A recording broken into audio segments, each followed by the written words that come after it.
ஓம் நம சிவாய நமக. தென்னாடுடைய சிவனே போற்றி, எந்நாட்டவர்க்கும் இறைவா போற்றி. நாளைய தினம் பார்த்திங்கன்னா மிகவும் ஒரு அற்புதமான அதிர்ஷ்டம் நிறைந்த ஒரு நாளாகவே இருக்கின்றது. யாருமே பார்த்திங்கன்னா நாளைய தினம் இந்த நாளை தவறவே விட்டுறக்கூடாது. நாளைய தினம் தை மாதத்தில் தேய்பிறை திதியில் சோமவார தினமான திங்கட்கிழமையோடு சேர்ந்து பிரதோஷம் வந்திருக்கிறது. அது மட்டும் இல்லாமல் அன்றைய தினம் பார்த்திங்கன்னா மாத சிவராத்திரியும் வர இருக்கின்றது. இப்படி ஒரு அற்புதமான நாள் எந்த வருடம் நமக்கு திரும்ப கிடைக்கும் என்று சொல்லவே முடியாது. அந்த அளவிற்கு பார்த்தீங்கன்னா நாளைய தினம் மிகவும் சிறப்புக்குரியது. அப்போது இந்த பிரதோஷம் நதி அற்புதம் வாய்ந்த ஒரு அபூர்வ பிரதோஷம்தான். நம்முடைய கஷ்டங்கள் எல்லாம் கரைந்து போக சிவபெருமான நாளைய தினம் எப்படியெல்லாம் வழிபாடு செய்யலாம் அப்படிங்கிற ஆன்மீகம் சார்ந்த பதிவை தான் நம்ம இன்றைக்கு தெரிந்து கொள்ளப் போகிறோம்.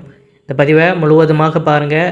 இதில் குறிப்பிட்டுள்ள மாதிரி நாளைய தினம் நீங்கள் வழிபாடு செய்யும் பொழுது அனைத்து விதமான சங்கடங்களையும் கஷ்டங்களையும் நீக்கி நமக்கு நல்லதோர் திருவாழ்வை நமக்கு சிவபெருமான் அருள்வார் அப்படிங்கிறதான் நிதர்சனமான உண்மை. அதனால் நாளைய தினம் யாருமே தவற விட்டுறாதீங்க. என்ன வழிபாடு செய்யலாம் அப்படிங்கிறதான் இன்றைய பதிவில் நம்ம தெரிந்து கொள்ள போகிறோம். நம்மளுடைய சேனலுக்கும் முதன்முறையாக வரவங்க சப்ஸ்கிரைப் பண்ணி மறக்காமல் இந்த வீடியோவுக்கு ஒரு லைக் பண்ணிடுங்க. பிரதோஷ நாளில் ஓம் நம சிவாய அப்படிங்கிற மந்திரத்தை சொன்னாலே உங்களுடைய கஷ்டகாலம் முடிவுக்கு வந்துவிட்டது என்று தான் அர்த்தம். ஆக நாளைய தினம் கண் விழித்ததும் காலையில் பார்த்தீங்கன்னா நீங்கள் கண் விழிக்கும் பொழுதே அந்த பஞ்சாட்சர மந்திரத்தை ஓம் நம சிவாய் அப்படிங்கிற மந்திரத்தை கண்களை மூடி சொல்லுங்கள். பிரதோஷ நாளில் ஈசனை வழிபட்ட புண்ணியமும் உங்கள் குடும்பத்தை வந்து சேரும். அதாவது பெரிய அளவில் உங்களுக்கு வழிபாடு செய்ய முடியலைனாலும் அன்றைய நாள் முழுவதுமே நீங்கள் பஞ்சாட்சர மந்திரத்தை உச்சரித்தாலே உங்களுக்கு கோடிக்கணக்கான புண்ணியங்களை கொண்டு வந்து சேர்க்கும் அப்படிங்கிறதான் நிதர்சனமான உண்மை. அதன் பிறகு பார்த்தீங்கன்னா மாலை நேரத்தில் பிரதோஷ நேரத்தில் சிவபெருமான் கோவிலுக்கு சென்று அங்கு உள்ள அபிஷேக ஆராதனைகளை பார்த்து உங்களால் முடிந்த அபிஷேக பொருட்களை வாங்கி கொடுத்து வில் வேலைகளை வாங்கி அர்ச்சனை செய்து கொள்ளலாம். முதலில் நந்தி தேவர் வழிபாடு, அடுத்தபடியாக சிவபெருமான் வழிபாடு. இதுதான் காலங்காலமாக நம்ம பின்பற்றி வரும் பிரதோஷ வழிபாடு. இது பொதுப்படமையானது. எல்லோரும் நாளைய தினம் மறக்காமல் இதை செய்துவிடுங்கள். உங்களுக்கு இதை நினைவு கூறியதில் எங்களுக்கும் பார்த்தீங்கன்னா அந்த பாக்கியங்கள் வந்து சேரும் அப்படிங்கிறதான். அடுத்தபடியாக நாளைய தினம் வீட்டு பக்கத்தில் இருக்கும் சிவன் கோயிலுக்கு சங்கு வாங்கி தானம் கொடுப்பதும் ரொம்ப ரொம்ப ஒரு நல்லது. நாளைய தினம் சங்கு தானம் செய்தால் கடன் சுமை படிப்படியாக குறையும் அப்படிங்கிறது ஒரு ஐதீகம். அடுத்தபடியாக சிவலிங்கத்திற்கு உங்கள் கையால் சங்கில் அபிஷேகம் செய்தால் அதுவும் மிகவும் நல்லது. இப்போ உங்கள் வீட்டில் கூட நீங்கள் சிவலிங்கம் சின்னதாக வச்சுருந்தாலும் அதை சங்கில் நம்ம பால் அபிஷேகம் செய்வது நமக்கு சிறந்த பலன்களை நமக்கு கொடுக்கக்கூடியதாக இருக்கும். உங்கள் வீட்டில் சின்னதாக சிவலிங்கம் இருக்கிறது என்றால் அதற்கு ஒரு சங்கில் பார்த்திங்கன்னா தண்ணீரோ இல்லை பாலோ நீங்கள் எடுத்து அபிஷேகம் செய்வது மிக அற்புதமான பலன்களை நமக்கு அள்ளித்தரும் அப்படிங்கிறதான் நிதர்சனமான உண்மை. ஏன்னா சிவபெருமான் அபிஷேக பிரியர் அப்படிங்கிறது நம்ம எல்லோருக்குமே அறிந்த ஒரு விஷயந்தான். உங்களால் இந்த அபிஷேகங்கள் செய்ய முடியலைனாலும் பரவாயில்ல, கோவிலுக்காவது சென்று இந்த பிரதோஷ நேரத்தில் பார்த்திங்கன்னா நந்தி தேவருக்கும் சிவபெருமானுக்கும் நாளைய தினம் இந்த பிரதோஷ நேரத்தில் பலவிதமான விசேஷங்கள், அந்த அபிஷேகங்கள் பலவிதமான விசேஷ நிகழ்வுகள் நடத்தப்படும். அதனால் அதையாவது கண்குளிர உட்கார்ந்து இறைவனை நினைத்து அந்த ஆலயத்திற்கு சென்றோ நீங்கள் பக்கத்தில் இருந்தாலும் சரி இல்லை தூரத்தில் இருந்தாலும் சரி நாளைய தினம் எப்படியாவது இந்த ஒரு நாளை பார்த்தீங்கன்னா தவற விடாமல் அனைவருமே சென்று அங்கே வழிபாடு செய்து விட்டு வருவது மிகவும் சிறப்புக்குரியது.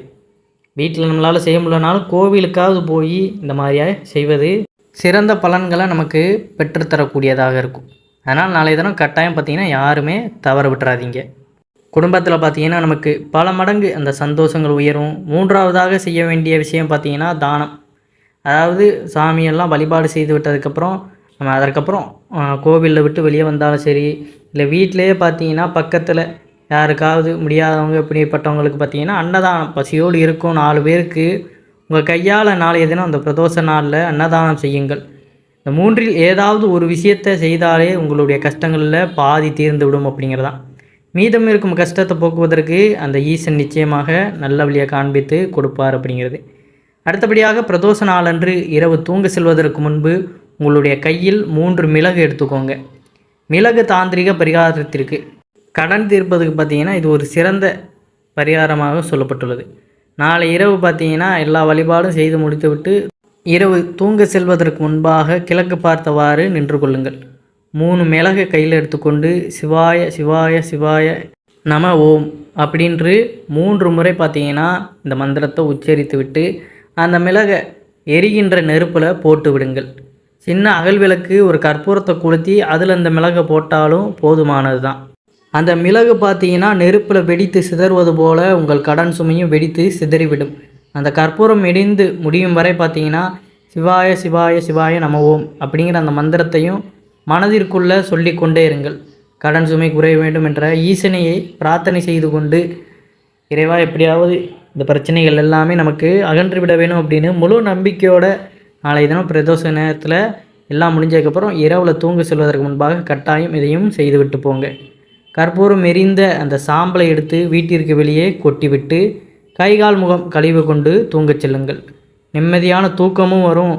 நாளைய தினம் எழுந்திருக்கும் பொழுதே நல்ல நல்ல விஷயங்கள் நடக்கும். கஷ்டங்கள் எல்லாமே உங்களை வாட்டி வதைக்கும் பொழுது அதெல்லாம் சமாளித்து விடக்கூடிய மன தைரியமும் தன்னம்பிக்கையும் அடுத்த நாளிலிருந்து வந்துவிடும் அப்படிங்கிறதான்.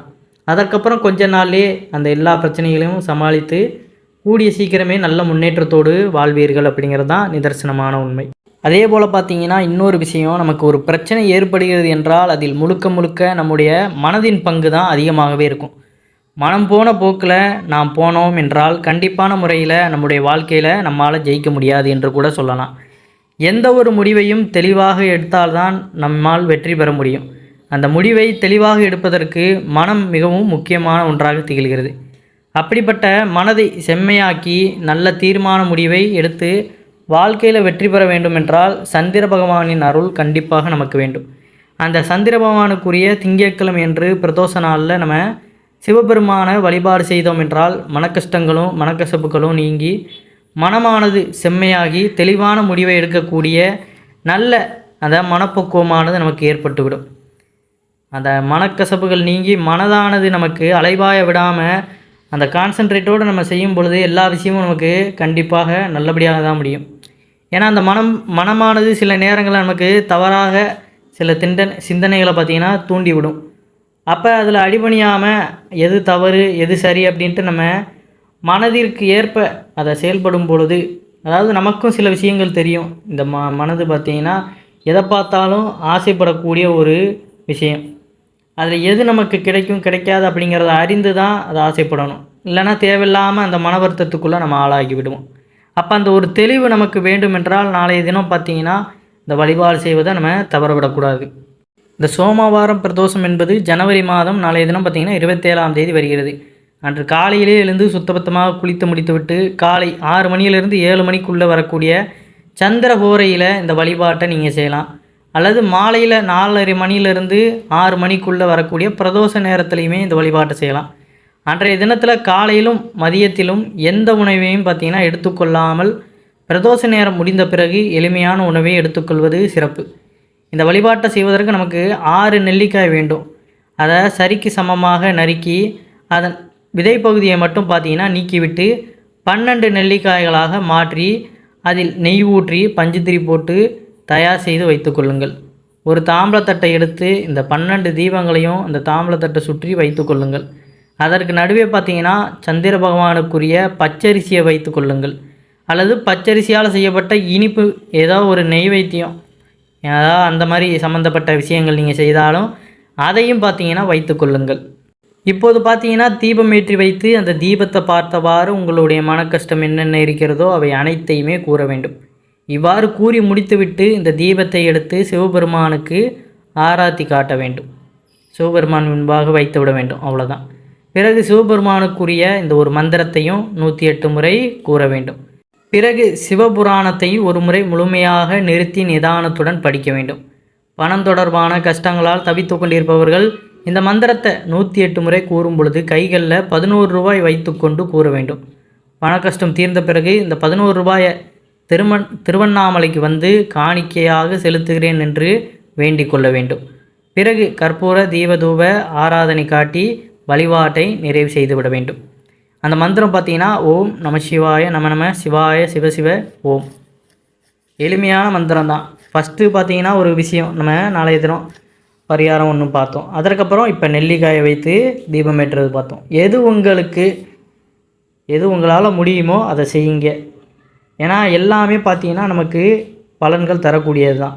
ஒவ்வொரு வழிபாட்டிற்கும் ஒவ்வொரு விதமான சக்திகள் உண்டு. இல்லை எதுவுமே எங்களால் செய்ய முடியாதுன்னா கோவிலில் போய் பேசாண்டி உட்காந்து ஒரு இடத்துல அமர்ந்து அங்கே நடக்கின்ற அந்த வைபவங்களையாவது கண்குளிர பார்த்து விட்டு வருவது சிறந்த பலனை கொடுக்கும். அதனால் இந்த பதிவில் குறிப்பிட்டுள்ளதையும் முடிஞ்சால் செஞ்சு பாருங்கள். இல்லை அப்படிங்கிற பட்சத்தில் கோவிலுக்கு போய் வழிபாடு செய்து நிறைவு செய்து கொள்ளுங்கள். நாளை தினம் கட்டாயம் எந்த ஒரு வேலை இருந்தாலும் அதை தள்ளி வைத்து விட்டு இறை வழிபாட்டிற்கு நேரத்தை செலவழிங்க. ஏன்னா இதுதான் வாழ்நாள் முழுவதும் நமக்கான அந்த நல் பலன்களை தரக்கூடியது. ஒரு நாள் வேலை செய்வதனால எதுவும் பார்த்திங்கன்னா நமக்கு கெட்டு போவது கிடையாது. அதெல்லாம் ஒரு சமயம் மூட்டை கட்டி விட்டுட்டு இந்த ஒரு நாள் பார்த்திங்கன்னா இதற்கப்புறம் எப்பொழுது வரும் அப்படிங்கிறதே தெரியாது. அதனால் வருகின்ற நாளை நம்ம பயன்படுத்தி கொண்டு வரவிருக்கின்ற அந்த ஃப்யூச்சர் நமக்கு சிறப்பாக அமையணும்னா இந்த மாதிரியான விசேஷ நாட்கள் நம்ம என்றைக்குமே தவற விடக்கூடாது. அதை நினைவில் கொண்டு நாளைய தினம் சிவபெருமான முழு மனதோடு காலையில் எழுந்ததிலிருந்து இந்த பிரதோஷம் முடிந்து இரவு தூங்குவதற்கு முன்னாடி வர முழு மனதோடு இறைவனை எப்பொழுதும் நினைத்து கொண்டே நாளைய தினத்தை கடந்து செல்லுங்கள்.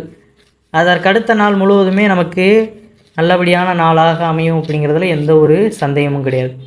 அதனால் நம்பிக்கை உள்ளவர்கள் நாளைய தினம் சிவ வழிபாட்டில் ஈடுபட்டு மேற் சொன்ன பரிகாரங்களையும் செய்து பாருங்கள். நல்லதே நடக்கும் அப்படிங்கிறதான் நிதர்சனமான உண்மை. இதுபோல் பல தகவல்களை தெரிந்து கொள்வதற்கு தொடர்ந்து நம்மளுடைய சேனலை சப்ஸ்கிரைப் பண்ணி சப்போர்ட் பண்ணுங்கள். அனைவரும் என்றும் இறையருள் பெற்று நலமுடன் வாழ வேண்டும். நன்றி, வணக்கம். ஓம் நம சிவாய நமக.